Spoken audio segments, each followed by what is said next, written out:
ওই হিন্দু মুসলমানের লড়াই বাঁধাচ্ছে, এই চুনি গোবেক ও কেন মুসলমানদের ওপর এত ঘৃণা করছে, সেইটাই চাই আমরা দেখতে উঠি। গাড়িকে ভেঙেছে, আমি বাইরে থাকলে আমাকে মারতো, গাড়ির ভিতরে ছিলাম, গাড়িকে দেখেন না, ছবিটা তোলেন না। যে নেতা ধর্ম নিয়ে বিবাদ করে সে টাকা কোন নেতা সে জানোয়ার চোদ্দ। শুভেন্দু অধিকারী ময়ূক রঞ্জনকে তাড়া করে মারো, তাড়া করো, গ্রামকে গ্রাম ওদের তাড়া করো। বেটা নন্দীগ্রামের গুন্ডা, বিজেপির সেই গুন্ডাটা কই কই, ও বেশি মস্তান হয়ে গেছে, ওকে গুন্ডামি করতে দেবো না। জনরোষের মুখে পালিয়ে বেড়াচ্ছে শুভেন্দু অধিকারী। নন্দীগ্রামের প্রতিটি মানুষ ক্ষোভে ফুঁসছে। সামনে পেলে জনতা গণধোলাই দিয়ে ছাড়বে শুভেন্দুকে। কথায় কথায় পার্শ্ববর্তী দেশগুলোকে নিয়ে আপত্তিকর ও বিভ্রান্তিমূলক ভাষায় খোঁচা মারা, এছাড়া দেশের ভেতরে হিন্দু মুসলিম বিভেদ করে পশ্চিমবঙ্গের মুসলমান সম্প্রদায়কে বিতাড়িত করাই হচ্ছে এই নেতার নেশা।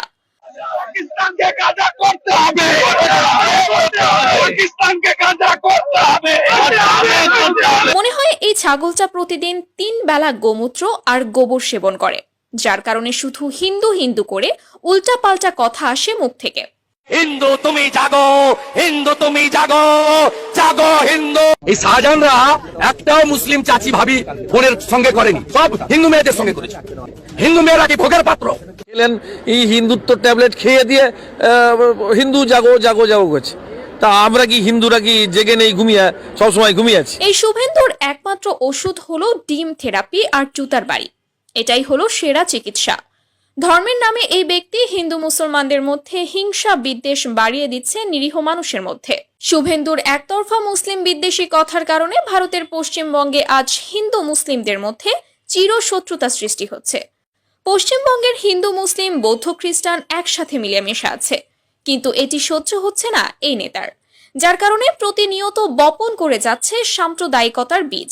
মমতা ব্যানার্জি যদি হিন্দু ছাড়া অন্য কোন ধর্মের লোককে নিয়ে ঢোকে, আমি কিন্তু তার ছবি মার্ক করে সোশ্যাল মিডিয়ায় ছাপবো, যাদেরকে ডেকেছে তারা কিন্তু সাবধান। ভারত পাকিস্তান যুদ্ধ লাগানোর আসল কারিগর এই বিজেপির বিতর্কিত ভণ্ড নেতা শুভেন্দু অধিকারী। এর আগেও তার বিতর্কিত কথার জেরে বাংলাদেশের সাথে ভারতের সুসম্পর্ক নষ্ট হয়েছে। বহুদিন ধরে অশ্লীল এবং সাম্প্রদায়িক উস্কানিমূলক প্রোপাগান্ডা ছড়াচ্ছে এই উন্নত মানের রামছাগল শুভেন্দু অধিকারী। তাই এবার জনগণের তোপের মুখে নিজ গ্রাম ছাড়া হলো এই বিতর্কিত নেতা। নিজ বাড়ি ও গ্রাম ছেড়ে ভয়ে পালিয়ে বেড়াচ্ছে এখানে ওখানে। নন্দীগ্রামে জনসাধারণের মধ্যে ক্ষোভের সঞ্চার হয়েছে শুভেন্দু অধিকারীর সাম্প্রতিক মন্তব্যের পর, যেখানে স্থানীয় বাসিন্দারা শুভেন্দু অধিকারীর বিরুদ্ধে